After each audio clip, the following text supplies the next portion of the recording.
I stood at the nurse's station reviewing charts when the atmosphere in St. Mary Hospital changed instantly, like air pressure dropping before a violent storm. Three men had entered the oncology floor, moving with purpose down the sterile white corridor. The one in front immediately caught my attention. A strikingly handsome man in his late 20s wearing an impeccably tailored black suit that probably cost more than my monthly salary.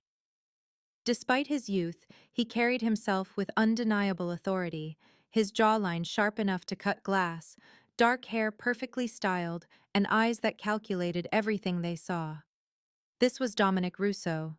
Everyone on staff knew the name, though most had never seen him in person. The notorious leader of the Russo crime family rarely made public appearances, preferring to conduct his business from the shadows.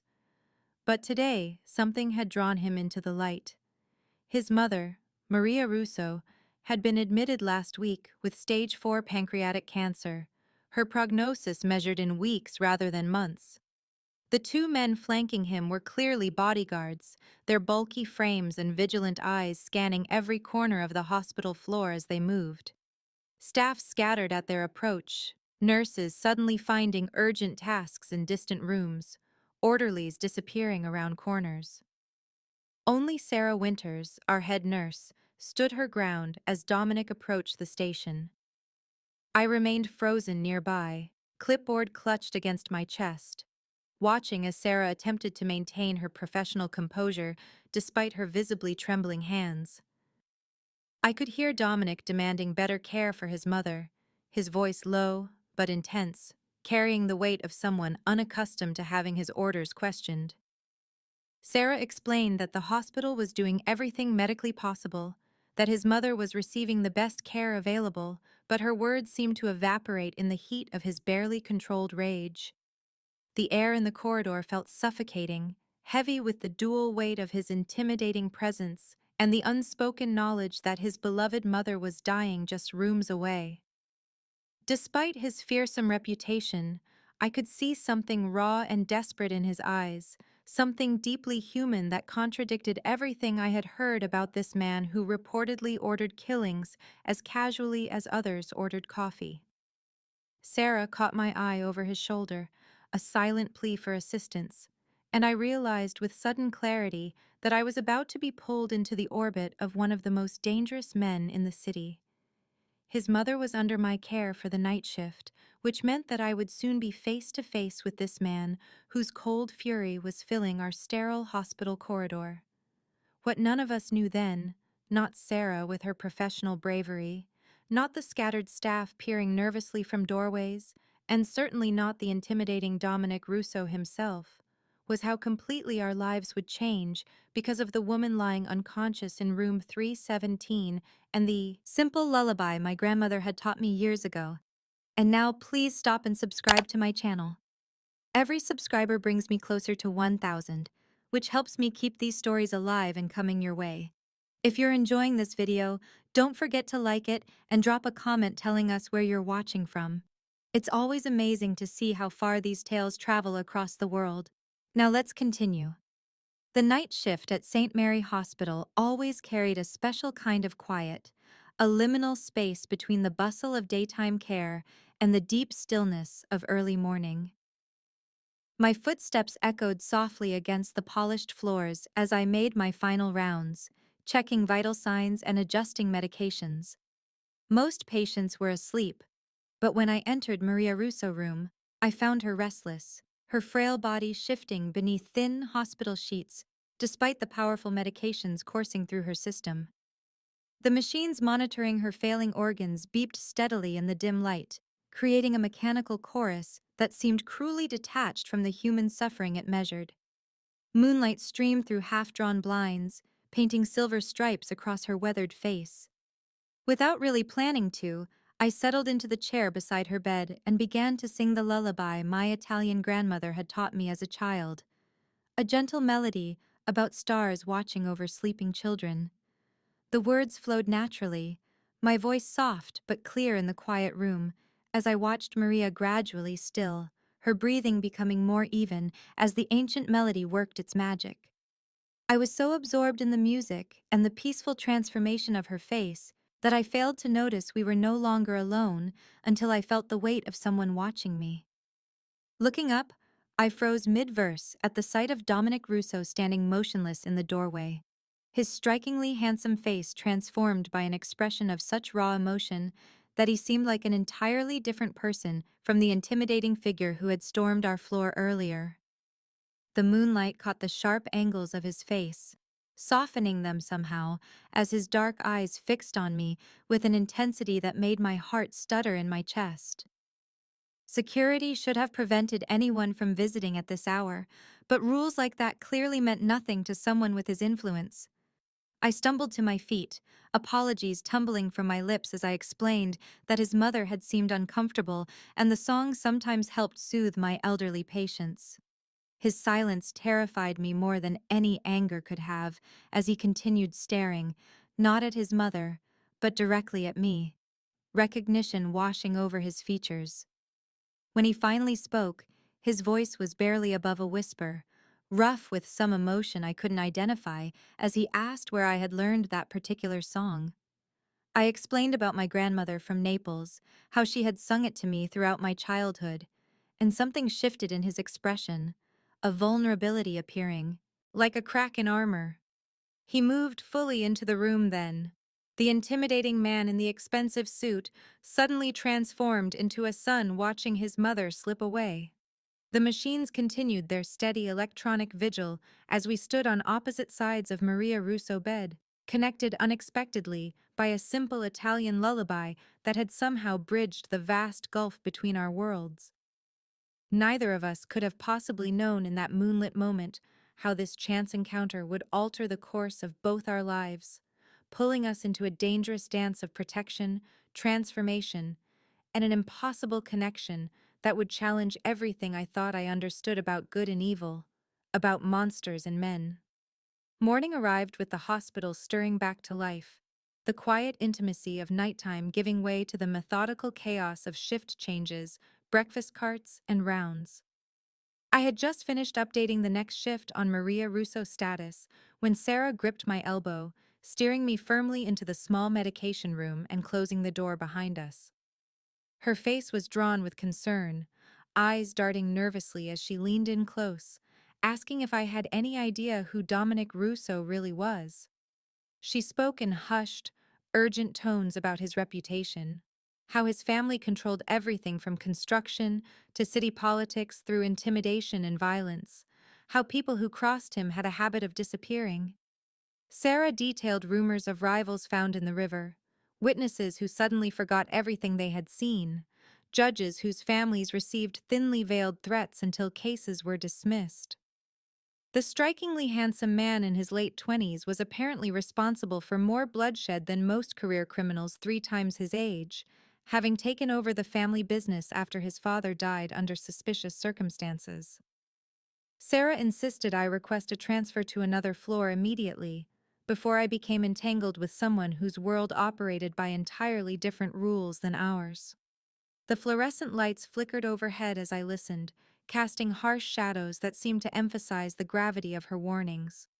Through the small window in the door, I could see hospital life continuing its relentless forward motion. Doctors consulting charts, visitors arriving with flowers and forced smiles, janitors mopping floors that would be dirty again within hours.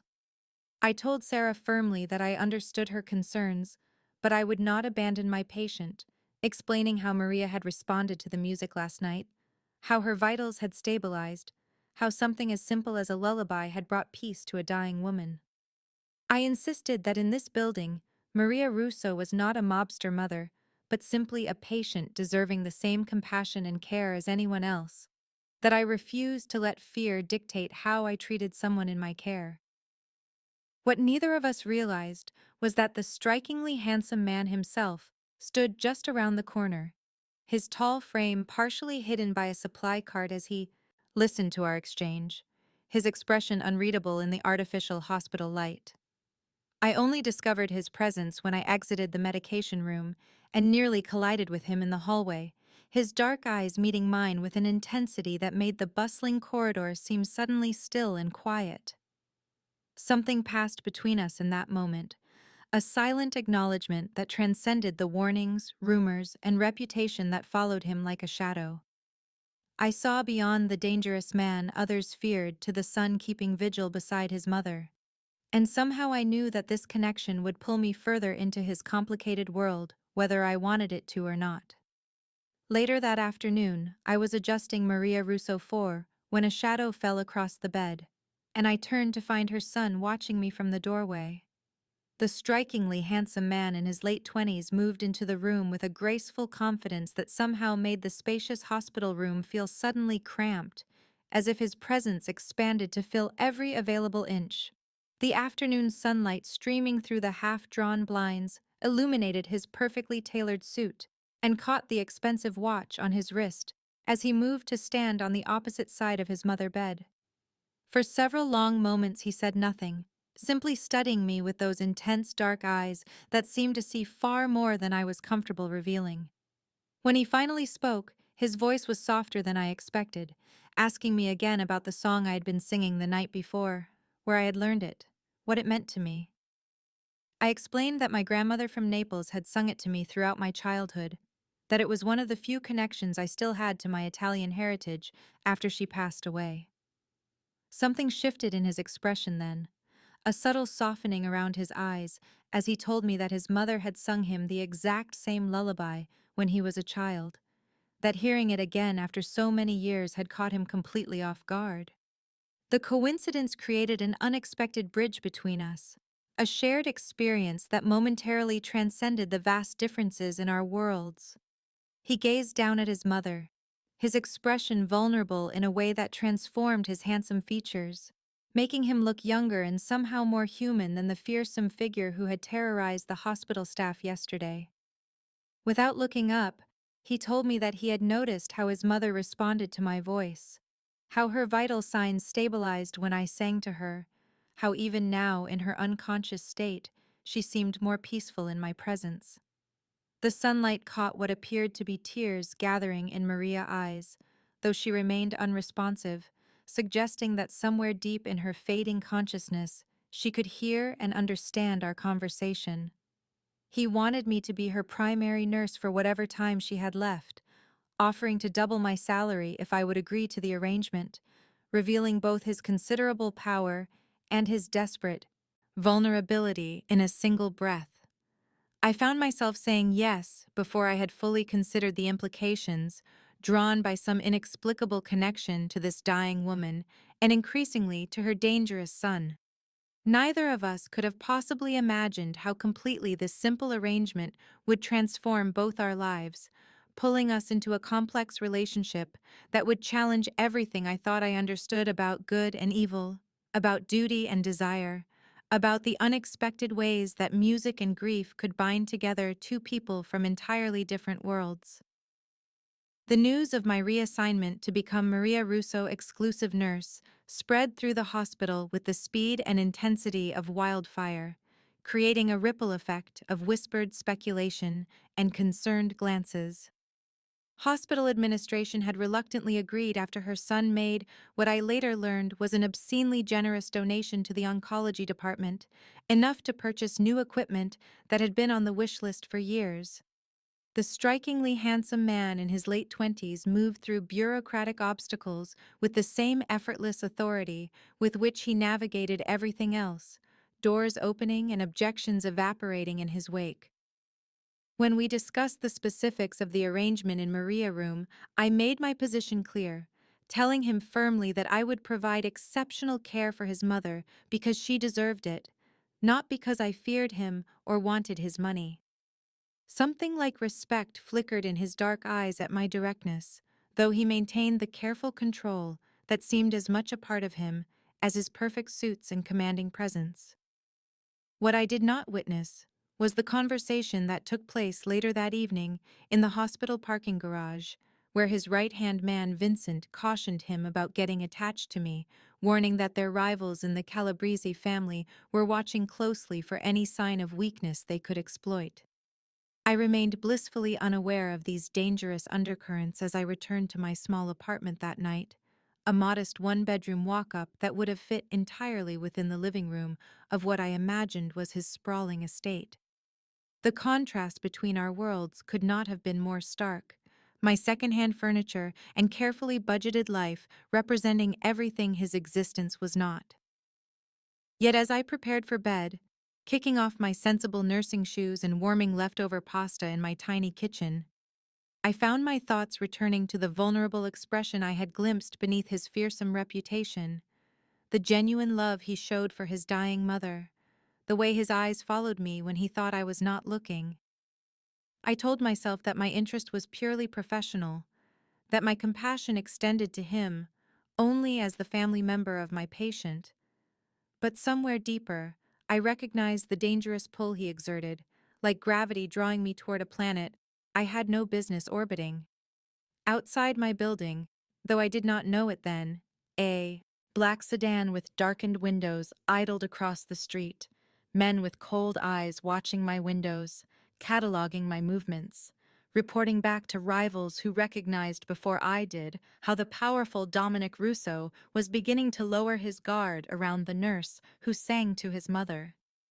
The invisible lines of conflict and protection were already being drawn around me, threads of a complicated web I would soon be caught within as external threats gathered like storm clouds on the horizon of our developing connection. Over the next week, a subtle shift occurred in the atmosphere of room 317 as Maria Russo continued her slow decline. The strikingly handsome man in his late 20s became a constant presence, silent and watchful as I tended to his mother, his dark eyes following my movements while I bathed her fragile body, adjusted her medications, and sang softly each night when the hospital quieted. The sterile hospital room gradually transformed under his influence, fresh flowers appearing daily in expensive arrangements, comfortable leather chairs replacing the standard hospital furniture, family photographs in silver frames materializing on every surface. I found myself looking forward to our overlapping hours, stealing glances at him while he sat for hours holding his mother's hand, memorizing the lines of his face softened in rare, unguarded moments. Small kindnesses revealed themselves like hidden treasures beneath his intimidating exterior, surprising me and gradually reshaping my perception of him. He began bringing coffee for the night staff, knowing each person by name, remembering details about their lives that they had mentioned only in passing. One night as Maria slept peacefully after I had sung the familiar lullaby, he spoke about his childhood, about growing up watching his father struggle to provide, about his mother working 3 jobs to keep food on the table. He confessed in a voice rough with emotion that she was the only truly good thing in his life, that everything he had done, every line he had crossed, had been to give her the comfort and security his father never could. The vulnerability in his confession created a bridge between our worlds that I found myself increasingly willing to cross, despite the warning voices in my head. I shared stories of my own family in return, of my grandmother teaching me to make proper risotto, of working through nursing school while caring for her as cancer slowly took her away. In these quiet conversations over his unconscious mother, we discovered unexpected similarities in our experiences of loss and duty, of sacrificing personal desires for the people we loved. Our worlds might have been vastly different, his filled with power and danger I could barely comprehend, mine structured around healing and carefully maintained boundaries, but in this transforming hospital room we found common ground in our shared devotion to the dying woman between us. I told myself that my increasing awareness of him, the way my pulse quickened when he entered a room, the dreams that followed me into sleep, were natural responses to the intensity of the situation. Yet somewhere deeper, I recognized that what was developing between us transcended our professional arrangement, creating something far more complicated and potentially dangerous than either of us had anticipated. As Maria continued her inevitable decline, our connection grew stronger, rooted in grief and unexpected understanding. neither of us fully acknowledging how completely our lives were becoming intertwined through the simple act of caring for a woman we both loved in different ways. The moment that truly changed everything happened on a Tuesday evening as I approached Maria's room with fresh towels. I heard tense voices from inside, stopping me at the threshold where I became an accidental witness to a conversation never meant for my ears. The strikingly handsome man in his late 20s stood with his back to the door, speaking in urgent, hushed tones to Vincent, his constant shadow these past weeks. They discussed movements by someone called Calabrese, mentions of territory encroachment, and most disturbingly, what sounded like plans for a preemptive strike against rivals who were apparently watching too closely. I must have made some small noise of shock because he turned suddenly, his expression transforming from calculated strategist to something harder and colder when he saw me standing there. Vincent immediately left the room, brushing past me with a look that contained equal parts threat and warning. When we were alone, he approached slowly, telling me in a voice devoid of the warmth I had grown accustomed to, that I should forget everything I had just heard if I wanted to stay safe. The implicit threat hung between us like an invisible wall, momentarily erasing the connection we had been building. Instead of cowering as he clearly expected, I felt a surge of protective anger on behalf of his mother. I told him firmly that while I did not care about his business dealings, I deeply cared about Maria's peace in her final days, and I would not allow him to bring that darkness into this room, where she deserved only comfort and dignity. Something shifted in his expression then, surprise and perhaps respect, replacing the cold mask he had worn moments before. Later that night, exhaustion weighing on my shoulders after a particularly difficult shift monitoring Maria's declining vitals, I made my way to my car in the hospital parking garage. The cavernous concrete structure felt suddenly ominous, shadows stretching between dimly lit support columns, my footsteps echoing too loudly in the emptiness. Only as I pulled onto the street did I notice the dark sedan 3 cars behind, maintaining a consistent distance as I turned toward my apartment. My hands trembled slightly on the steering wheel as I took an unnecessary left turn, then another right, watching with growing dread as the vehicle mirrored my movements exactly. The world I had entered so innocently by singing a simple lullaby was revealing its true nature, dangerous currents flowing beneath the surface of every interaction. When I finally reached my apartment building, the sedan drove slowly past as I rushed inside, its tinted windows concealing whoever watched me from within. I spent that night with my blinds drawn, jumping at every sound outside my window, understanding for the first time the real danger my connection to the strikingly handsome man had introduced into my carefully ordered life. I was no longer simply a nurse caring for a patient, but had somehow become a variable in a dangerous equation I barely comprehended, my safety now dependent on forces and loyalties I had no power to control. The moment that fulfilled the promise of our unexpected connection happened on a still Thursday evening, 3 weeks after I became Maria Russo primary nurse. Her condition had continued to deteriorate, the cancer spreading relentlessly despite our best efforts to manage her pain and maintain her comfort. The strikingly handsome man in his late 20s had remained a constant presence, his business seemingly conducted through hushed phone calls in the hallway and brief meetings with associates who never entered the sacred space of his mother room. That evening, as twilight painted the hospital windows in shades of purple and gold, I had begun my usual routine of checking vitals and singing the familiar lullaby that had become our nightly ritual. Maria had been unresponsive for days, lost in the twilight between life and death, but as the melody filled the quiet room, something miraculous happened. Her eyes fluttered open, focusing with surprising clarity as she reached one trembling hand toward her son, who sat beside her. She whispered something in Italian, her voice so faint I could barely hear it though I stood directly across from him. The transformation that came over the powerful man in that moment was unlike anything I had ever witnessed.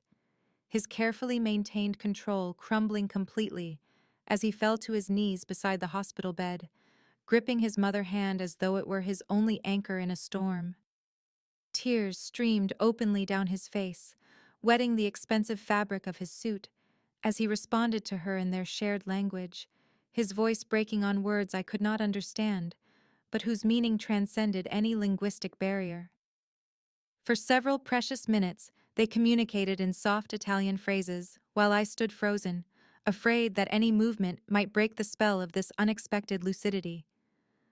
When Maria finally turned her gaze to me, a smile transforming her pain-lined face, he explained through his tears that she said my voice reminded her of angels, that she had been hearing me sing even when trapped in unconsciousness, that my music had been guiding her through the darkness of her final journey. The room felt suspended in time, medical machines beeping softly in the background as this feared man knelt in gratitude and grief, all pretense and power stripped away to reveal the wounded son beneath. Maria spoke once more before exhaustion reclaimed her, her eyes closing as she drifted back into unconsciousness. But something fundamental had shifted between me and her son. In that raw, unguarded moment of shared witness, the barriers between our worlds had thinned to transparency, our connection transcending the circumstances that had brought us together. As he slowly rose to his feet, wiping tears from his face without shame or embarrassment, I understood that I was seeing him truly for the first time, not as the dangerous man others feared, but as someone capable of profound love and devastating vulnerability. Neither of us spoke as twilight deepened into night.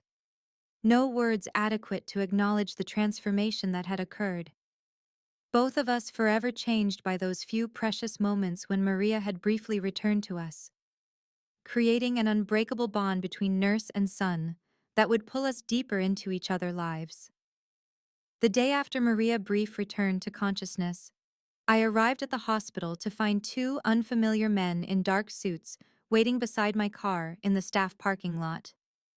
Their rigid postures and watchful eyes immediately set off alarm bells in my mind, but before I could retreat back into the building, the strikingly handsome man in his late 20s appeared from around the corner. He explained in a tone that left little room for argument that these men would be accompanying me from now on, that he had noticed suspicious figures watching the hospital, that my safety had become a concern. I felt a flash of indignant anger cut through my fear, telling him firmly that I could not have what were clearly gangsters following me around the hospital corridors, that my patients would be terrified, that it would completely undermine my professional credibility. Something shifted in his expression then, a glimpse of vulnerability breaking through his usual controlled demeanor as he admitted that I had become a target because of my association with him, that rival families had noticed our connection, that he could not bear the thought of anything happening to me. "Not now," he added softly, his dark eyes holding mine with an intensity that made my protest die unspoken on my lips. The genuine concern in his voice created a complicated warmth that spread through my chest, despite the frightening implications of his words. That evening, as I returned to my modest apartment building, the contrast between my simple life and the dark security now shadowing me could not have been more stark. A black SUV with tinted windows followed my sensible compact car through traffic.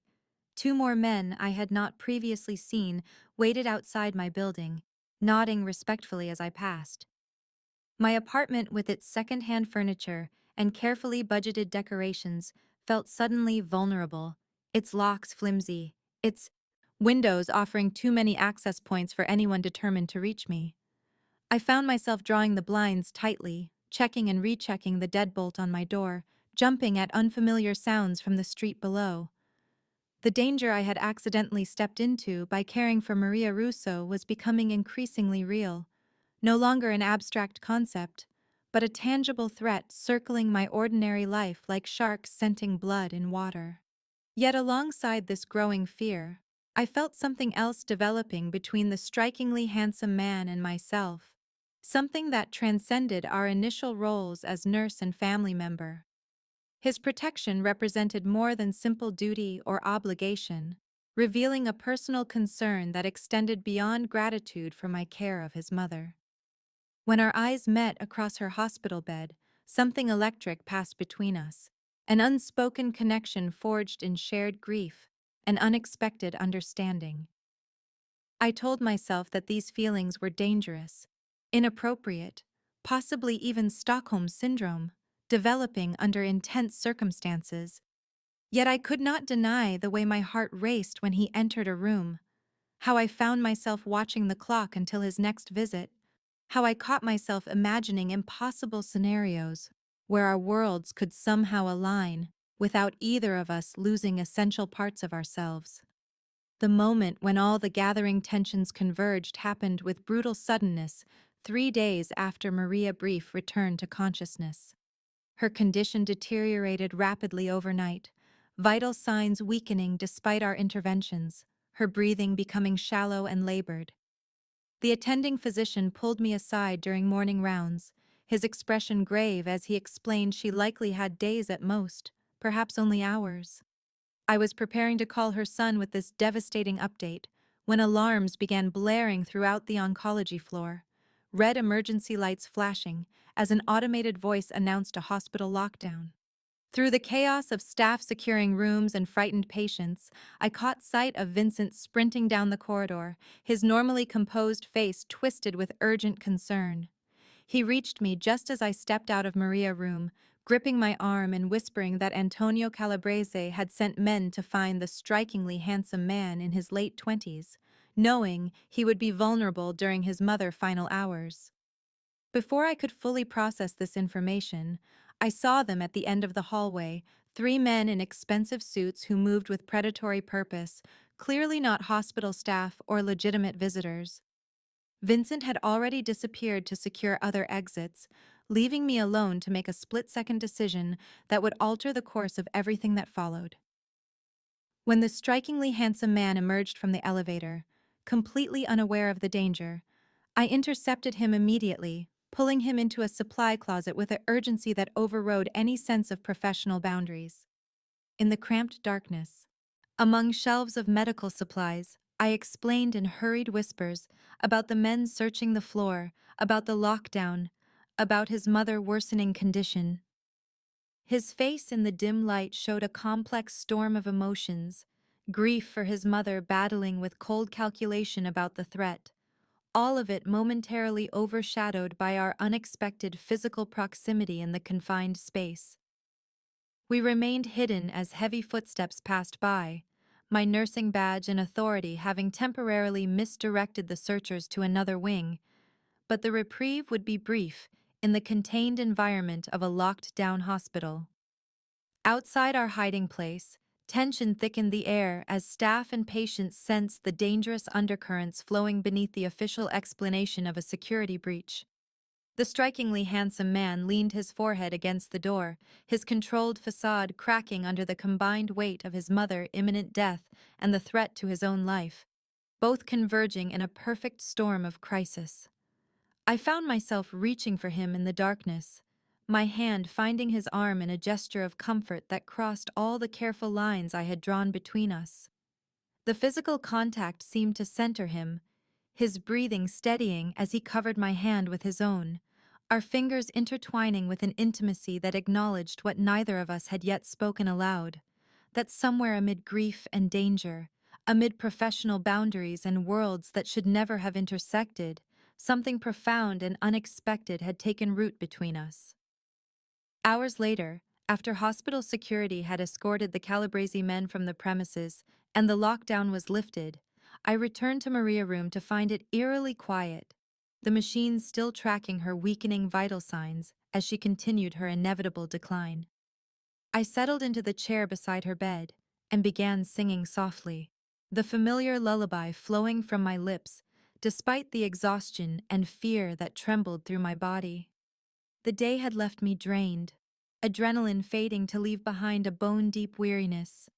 Yet I knew this was where I needed to be, maintaining the vigil that had become my sacred duty. When the strikingly handsome man in his late 20s finally returned, slipping quietly through the door with his usual grace. Despite the strain evident in his features, He stopped abruptly at the sight of me already there. His dark eyes reflected surprise and something deeper as he moved to the opposite side of the bed, studying me across his mother unconscious form. "You should have run when you had the chance," he said softly, amazement coloring his voice. Anyone else would have fled the moment they realized the danger. I continued the melody to its gentle conclusion before responding, my hands automatically checking Maria 4 lines and adjusting her oxygen levels. "She needs me," I replied simply, meeting his intense gaze directly for perhaps the first time since our unusual connection began. "And I think you do too." The words hung between us in the quiet room, an acknowledgement of something neither of us had dared name until this moment. He made no attempt to deny it, the vulnerability in his expression more revealing than any confession could have been. The room bathed in the soft blue glow of medical equipment and the warm yellow of a single bedside lamp created an intimate atmosphere as we settled into our shared vigil.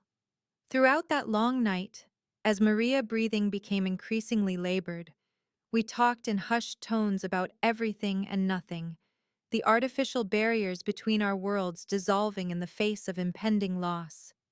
He spoke of his childhood, of the poverty they had endured, of his fierce determination to ensure his mother never suffered again, of the lines he had crossed that could never be uncrossed.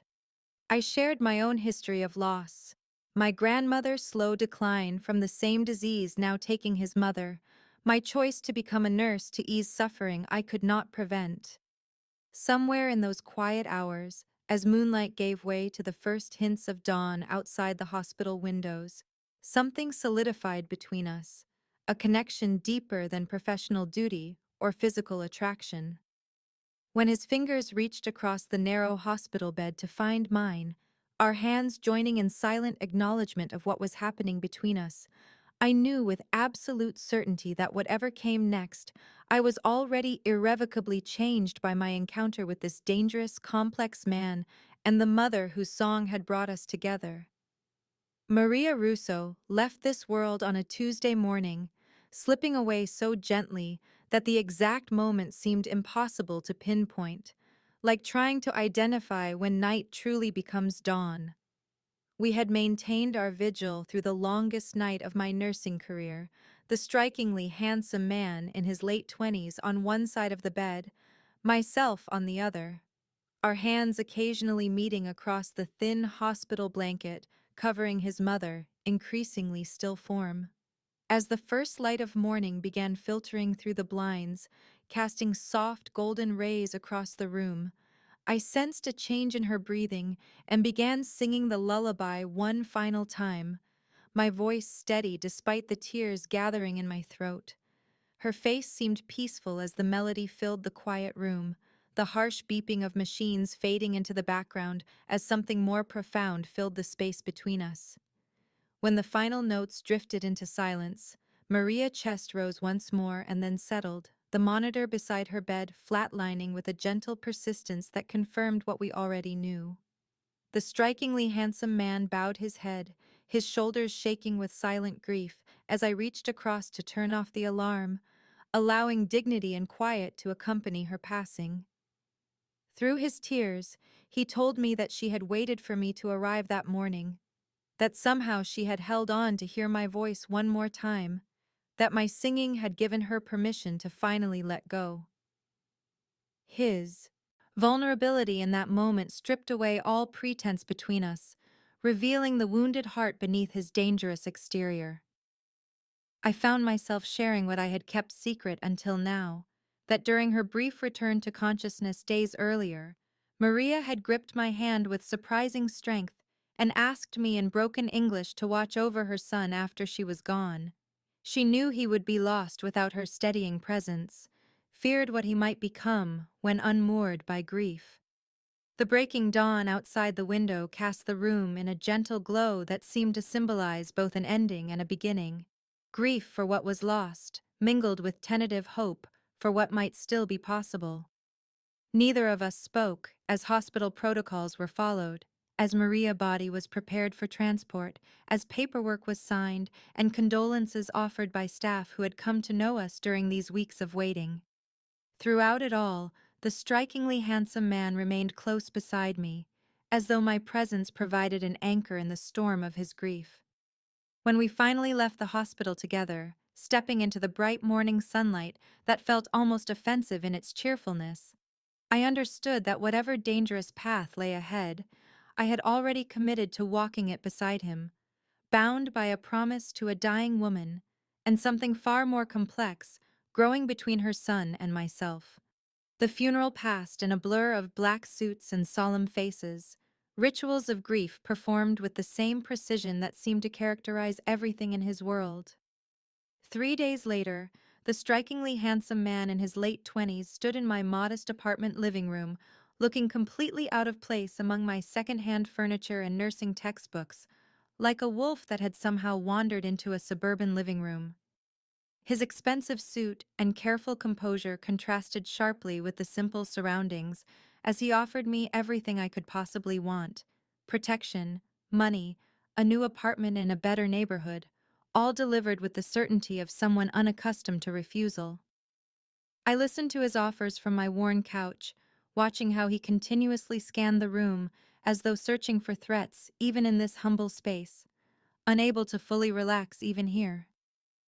When he finally finished listing all he could provide, I simply shook my head, causing confusion to flicker across his handsome features. "Your mother saw something worth saving in you," I told him softly. "Something beyond the monster everyone fears. Something worth protecting even after she was gone." "Is she wrong about who you really are?" His expression darkened, shadows gathering in his eyes, as he paced the small confines of my living room, explaining that I could not possibly understand his world, the obligations and expectations that defined his existence, that there was no leaving it, no changing it, that he had crossed lines that could never be uncrossed. My apartment felt like neutral ground between our vastly different realities, not quite his territory with its danger and power, not quite mine with its simplicity and healing purpose. The space between us crackled with unspoken possibilities and insurmountable obstacles, both of us aware that we stood at a crossroads where any path forward would require profound sacrifice from one or both of us. I could step into his dangerous world, accepting protection at the cost of everything I believed in, or he could attempt the impossible task of changing a life built on violence and control. Outside my window, the city continued its relentless rhythm, oblivious to the life-altering conversation taking place in my small living room, as two people from worlds that should never have intersected contemplated impossible choices. I had made a promise to a dying woman, yet fulfilling it might cost me everything I had worked for, possibly even my life. The strikingly handsome man watched me with those intense dark eyes that had haunted my dreams since the first night I sang to his mother, waiting for a decision neither of us was truly prepared to make, both understanding that whatever happened next would irrevocably alter both our futures in ways we could not possibly predict. 3 months after Maria Russo's funeral, I had settled back into my regular nursing routine, trying to rebuild the normalcy that had been shattered by my encounter with her son.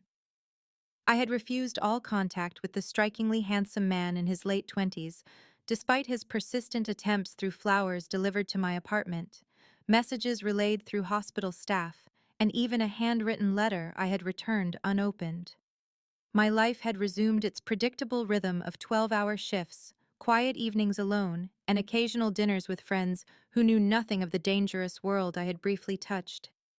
Then came the staff meeting that changed everything, a gathering in the brightly lit hospital boardroom where administration announced a substantial anonymous donation funding an entirely new children cancer ward.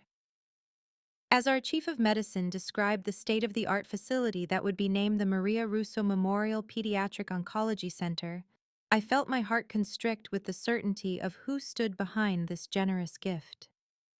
The bright, hopeful atmosphere of the boardroom with its floor-to-ceiling windows and excited conversations among my colleagues felt worlds away from the shadowed corridors and tense encounters that had defined my previous experiences with the Russo family. I slipped out of the meeting early, needing space to process this unexpected development, only to find the strikingly handsome man himself waiting beside the elevator, his tall frame and perfect suit drawing curious glances from passing hospital staff. I hesitated, then joined him inside the empty elevator, where he immediately pressed the button for the roof access, creating a private moment between floors. He looked different somehow, his handsome features less guarded, his dark eyes carrying a clarity I had not seen before. He spoke softly about his efforts these past months, dismantling certain aspects of his business, legitimizing others, creating distance from the violence that had defined his previous existence. "I am trying to change," he told me simply, "to build something that would make her proud, that would make you proud." The sincerity in his voice stripped away the defenses I had carefully constructed since walking away from him 3 months earlier. As the elevator doors opened to the hospital rooftop, sunlight streaming across his features, I found myself stepping with him into the brightness, both literally and metaphorically. Before us stretched the partially constructed framework of what would become the new pediatric wing, steel beams and scaffolding outlining a future dedicated to healing rather than harm. I realized I was witnessing something extraordinary. A man raised in darkness, deliberately walking toward light, his transformation not yet complete, but undeniably genuine. When his hand found mine, fingers intertwining with a familiarity that belied our months apart, I did not pull away, understanding that perhaps this was exactly what Maria had seen possible in her son, what she had asked me to protect when she made me promise to watch over him after she was gone. 1 year after Maria Russo passed away, my life had transformed in ways I never could have imagined when I first sang that lullaby in her hospital room. I now ran the Maria Russo Cancer Foundation from a bright office overlooking the pediatric ward that bore her name. My nursing career evolved into something that combined my medical background with a newfound talent for administration and fundraising. Our foundation provided comprehensive support for patients without insurance or financial means, covering everything from treatment costs to transportation and childcare during hospital visits. The strikingly handsome man in his late 20s had undergone his own remarkable metamorphosis, gradually distancing himself from his criminal enterprises through a process that proved both dangerous and painful. There had been threats from former associates, tense confrontations with rival families, and one particularly harrowing night when he appeared at my apartment with a bullet graze across his shoulder, unwilling to risk a hospital visit that might expose his vulnerabilities to enemies. Throughout it all, we had slowly built something neither of us had anticipated, a partnership forged in grief that had somehow blossomed into cautious hope. Today we stood together in the completed children ward, watching small patients receive treatments beneath colorful murals depicting the Italian countryside where his mother had grown up, rolling hills and stone villages painted in warm, soothing tones. Sunlight streamed through large windows designed to bring natural light into spaces too often defined by sterile fluorescence and medical equipment. The strikingly handsome man observed a young girl receiving her chemotherapy while humming the same lullaby his mother had sung to him, the melody now woven into the fabric of our shared story. He told me softly that his mother always believed angels came in unexpected forms, that she had sent me not just to comfort her in her final days, but to save him from the darkness he had embraced for so long. I was not naive enough to believe his transformation was complete, or that the shadows of his former life would ever fully disappear. But standing beside him in this bright space dedicated to healing rather than harm, I recognized how far we had both traveled since our worlds first collided. The foundation represented something neither of us could have created alone. My compassion and medical knowledge combined with his resources and surprising business acumen, creating a force for good that honored Maria's memory in the most fitting way possible. As his hand found mine, fingers intertwining with a familiarity born of shared purpose and growing affection, I understood that our journey together had only just begun, that whatever challenges lay ahead, we would face them together, bound by a promise made to a dying woman, and the unexpected love that had grown between her son and the nurse who sang her home.